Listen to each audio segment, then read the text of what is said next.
कच्चा इश्क।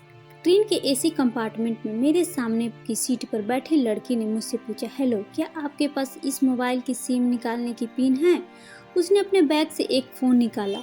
वह नया सिम कार्ड उसमें डालना चाहती थी, लेकिन सिम स्लॉट खोलने के लिए पिन की ज़रूरत पड़ती है, जो उसके पास नहीं थी। मैंने हाँ में गर्दन हिलाई और अपने क्रॉस बैग से पिन निकालकर लड़की को दे दी। लड़की ने थैंक्स कहते हुए पिन ले लिया और सिम डालकर पिन मुझे वापस कर दी। थोड़ी देर बाद वो फिर से इधर उधर ताकने लगी। मुझसे रहा नहीं गया। मैंने उससे पूछा, कोई परेशानी? वो बोली, सिम स्टार्ट नहीं हो रही है। मैंने मोबाइल मांगा, उसने दिया। मैंने कहा कि सिम अभी एक्टिवेट नहीं हुई है, थोड़ी देर में हो जाएगी। एक्टिवेट होने के बाद आईडी वेरिफिकेशन होगा, उसके बाद आप इसे इस्तेमाल कर सकेंगी। लड़की ने पूछा, आईडी वेरिफिकेशन क्यों? मैंने कहा, आजकल सिम वेरिफिकेशन के बाद एक्टिवेट होती है। जिस नाम से ये सिम उठाई गई है उसका ब्यौरा पूछा जाएगा, बता देना। लड़की बुदबुदाई। ओह, मैंने दिलासा देते हुए कहा, इसमें कोई परेशानी की कोई बात नहीं है। वो अपने एक हाथ से दूसरा हाथ दबाती रही, मानो किसी परेशानी में हो। मैंने फिर विनम्रता से पूछा, आपको कहीं कॉल करना है तो मेरा मोबाइल इस्तेमाल कर लीजिए। लड़की ने कहा, जी फिलहाल नहीं, थैंक्स। लेकिन ये सिम किस नाम से खरीदी गई है मुझे नहीं पता। मैंने कहा, एक बार एक्टिवेट होने दीजिए। जिसने आपको सिम दी है उसी के नाम की होगी। उसने कहा, ओके, कोशिश करते हैं। मैंने पूछा, आपका स्टेशन कहाँ है? लड़की ने कहा, दिल्ली। और आप? लड़की ने मुझसे पूछा। मैंने कहा, दिल्ली ही जा रहा हूँ, एक दिन का काम है। आप दिल्ली में रहती हैं क्या? लड़की बोली, नहीं नहीं, दिल्ली में कोई काम नहीं, नाम ही मेरा घर है वहाँ तो। मैंने उत्सुकतावश पूछा। वो बोली, दरअसल ये दूसरी ट्रेन है जिसमें आज मैं हूँ और दिल्ली से तीसरी गाड़ी पकड़नी है, फिर हमेशा के लिए आजाद। लेकिन किस तरह की कैद से? मुझे फिर जिज्ञासा हुई। किस कैद में थी ये कमसिन अल्लड़ सी लड़की? लड़की बोली, उसी कैद में थी जिसमें हर लड़की होती है, जहाँ घर वाले कहे शादी कर लो, जब जैसा कहे वैसा करो। मैं घर से भाग चुकी हूँ। मुझे ताजुब हुआ, मगर अपने ताजुब को छिपाते हुए मैंने हंसते हुए पूछा, अकेली भाग रही हैं आप? आपके साथ कोई नजर नहीं आ रहा? वो बोली, अकेली नहीं, साथ में है कोई। कौन? मेरे प्रश्न खत्म नहीं हो रहे थे। दिल्ली से एक और ट्रेन पकड़ूंगी, फिर अगले स्टेशन पर वो जनाब मिलेंगे और उसके बाद हम किसी को नहीं मिलेंगे। ओह, तो ये प्यार वाला मामला है? उसने कहा। जी। मैंने उसे बताया कि मैंने लव मैरिज की है। ये बात सुनकर वो खुश हुई, बोली, वाओ, कब, कैसे? लव मैरिज की बात सुनकर वो मुझसे बात करने में रुचि लेने लगी। मैंने कहा, कब, कैसे, कहाँ? वो मैं बाद में बताऊंगा, पहले आप बताओ, आपके घर में कौन कौन है? उसने होशियारी बरतते हुए कहा। वो मैं आपको क्यों बताऊं, मेरे घर में कोई भी हो सकता है। मेरे पापा, माँ, भाई, बहन, या हो सकता है भाई ना हो, सिर्फ बहनें हो, या ये भी हो सकता है कि बहनें ना हो और दो चार गुस्सा करने वाला बड़े भाई हो। मतलब मैं आपका नाम भी नहीं पूछ सकता? मैंने काउंटर मारा और बोली, कुछ भी नाम हो सकता है मेरा, टीना, मीना, रीना, कुछ भी। बहुत बातूनी लड़की थी वो। थोड़ी इधर उधर की बातें करने के बाद उसने मुझे टॉफी दी, जैसे छोटे बच्चे देते हैं क्लास में। बोली, आज मेरा बर्थडे है। मैंने उसकी हथेली से टॉफी उठाते बधाई दी और पूछा, कितने साल की हुई? वो बोली, 18। मतलब भागकर शादी करने की कानूनी उम्र हो गई आपकी। वो हंसी। कुछ ही देर में काफी फ्रैंक हो चुके थे हम दोनों, जैसे बहुत पहले से जानते हो एक दूसरे को। मैंने उसे बताया कि मेरी उम्र 35 साल है, यानी 17 साल बड़ा हूँ। उसने चुटकी लेते हुए कहा, लग तो नहीं रहे हो? मैंने मुस्कुरा दिया। मैंने उससे पूछा, तुम घर से भागकर आई हो, तुम्हारे चेहरे पर चिंता के निशान जरा भी नहीं है। इतनी बेफिक्र मैंने पहली बार देखी। खुद की तारीफ सुनकर वो खुश हुई। बोली, मुझे जनाब ने, मेरे लवर ने पहले से ही समझा दिया था कि जब घर से निकलो तो बिल्कुल बिंदास रहना, घर वालों के बारे में बिल्कुल मत सोचना, बिल्कुल अपना मूड खराब मत करना, सिर्फ मेरे और हम दोनों के बारे में सोचना। और मैं वही कर रही हूँ। मैंने फिर चुटकी लिया, कहा, उसने तुम्हें मुझ जैसे अनजान मुसाफिरों से दूर रहने की सलाह नहीं दी? उसने हंसकर जवाब दिया, नहीं, शायद वो भूल गया होगा। ये बताना। मैंने उसके प्रेमी की तारीफ करते हुए कहा, वैसे तुम्हारा बॉयफ्रेंड काफी टैलेंट है। उसने किस तरह से तुम्हें अकेले घर से रवाना किया, नई सिम और मोबाइल दिया, 3 ट्रेन बदलवाई ताकि कोई ट्रैक न कर सके। Very talented person. लड़की ने हामी भरी, बोली, बहुत टैलेंटेड है वो, उसके जैसा कोई नहीं। मैंने उसे बताया कि मेरी शादी को 10 साल हुए हैं, एक बेटी है 8 साल की और एक बेटा 1 साल का। ये देखो उनकी तस्वीर। मेरे फ़ोन पर बच्चों की तस्वीर देखकर उसके मुंह से निकल गया, सो क्यूट। मैंने उसे बताया कि जब ये पैदा हुई तब मैं कुवैत में था, एक मेट्रो कंपनी में बहुत अच्छी नौकरी थी मेरी। बहुत अच्छी सैलरी थी। फिर कुछ महीनों बाद मैंने वो जॉब छोड़ दी। वह अपने ही कस्बे में काम करने लगा। लड़की ने पूछा, जॉब क्यों छोड़ी? मैंने कहा, बच्ची को पहली बार गोद में उठाया तो ऐसा लगा जैसे मेरी दुनिया मेरे हाथों में है। 30 दिन की छुट्टी पर घर आया, वापस जाना था लेकिन जा न सका। इधर बच्ची की बचपन खर्च होते रहे, उधर मैं पूरी दुनिया कमा लूं तब भी घाटे का सौदा है।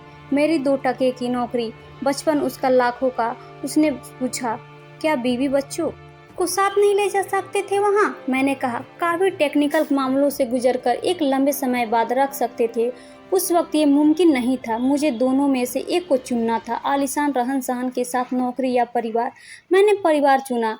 अपनी बेटी को बड़ा होते देखने के लिए मैंने कुवैत वापस गया, लेकिन अपना इस्तीफा देकर लौट आया। लड़की ने कहा, वेरी इम्प्रेसिव। मैंने मुस्कुराकर खिड़की की तरफ देखने लगा। लड़की ने पूछा, अच्छा आपने तो लव मैरिज की थी ना, फिर आप भागकर कहाँ गए? कैसे रहे और कैसे गुजारा वो वक्त? उसके हर सवाल और हर बात में मुझे महसूस हो रहा था कि ये लड़की लड़कपन के शिकार है, पर बिल्कुल ना समझ और मासूम छोटी बहन सी। मैंने उसे बताया कि हमने भागकर शादी नहीं की और ये भी है कि उसके पापा ने मुझे पहली नज़र में सख्ती से रिजेक्ट कर दिया था। उन्होंने आपको रिजेक्ट क्यों किया? लड़की ने पूछा। मैंने कहा, रिजेक्ट करने का कुछ भी कारण हो सकता है, मेरी जाति, मेरा काम, घर, परिवार।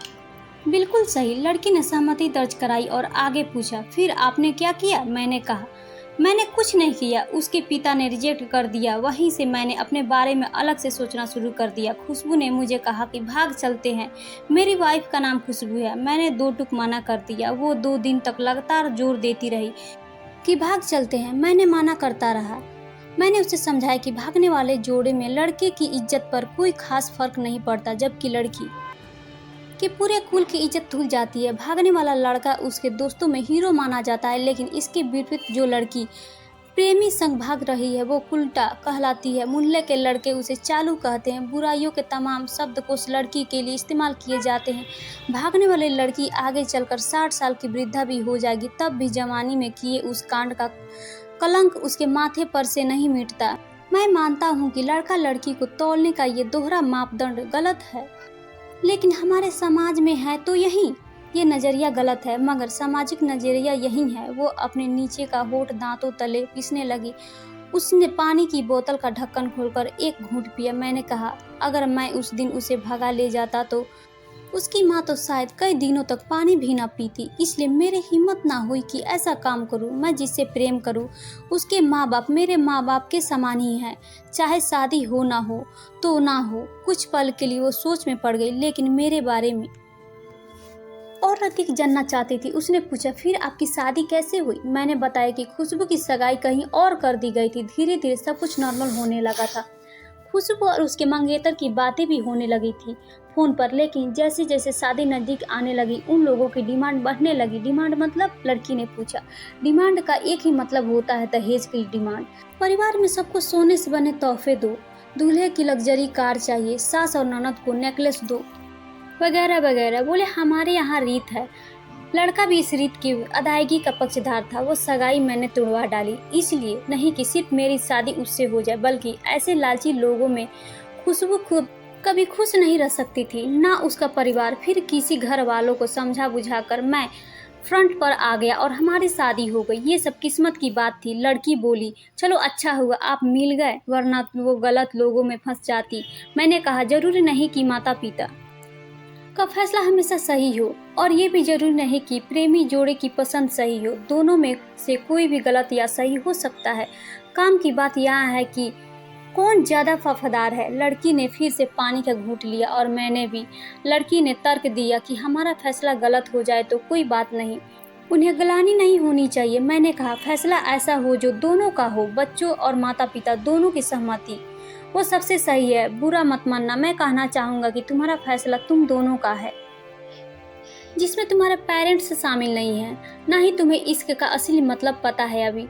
उसने पूछा, क्या है इश्क का सही अर्थ? मैंने कहा, तुम इश्क में हो, तुम अपना सब कुछ छोड़कर चली आई, ये सच्चा इश्क है। तुमने दिमाग पर जोर नहीं दिया, ये इश्क है।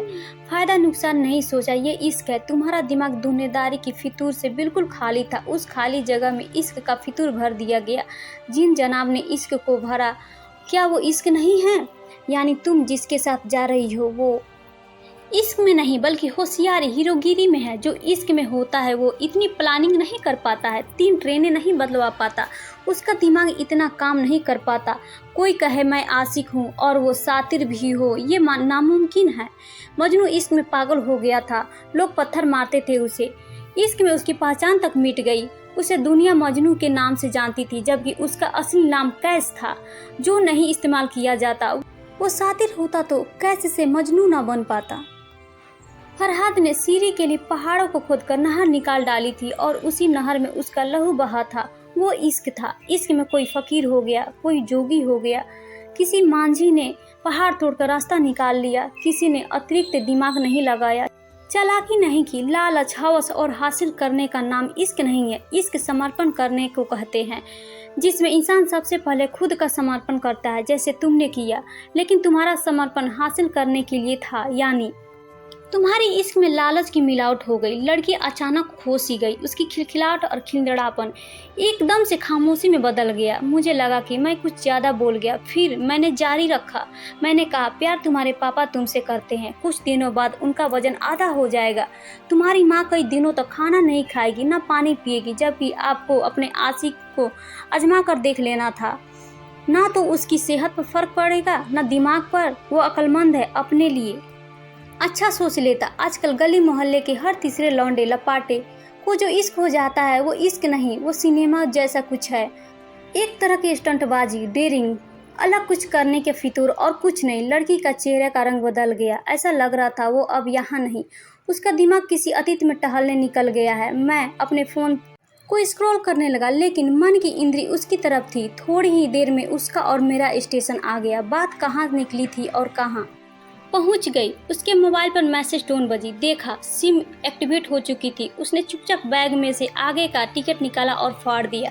मुझे कहा, एक कॉल करना है। मैंने मोबाइल दिया। उसने नंबर डायल करके कहा, सॉरी पापा, और सिसक सिसक कर रोने लगी। सामने से पिता भी फोन पर बेटी को संभालने की कोशिश करने लगे। उसने कहा, पिताजी आप बिल्कुल चिंता मत कीजिए, मैं घर आ रही हूँ।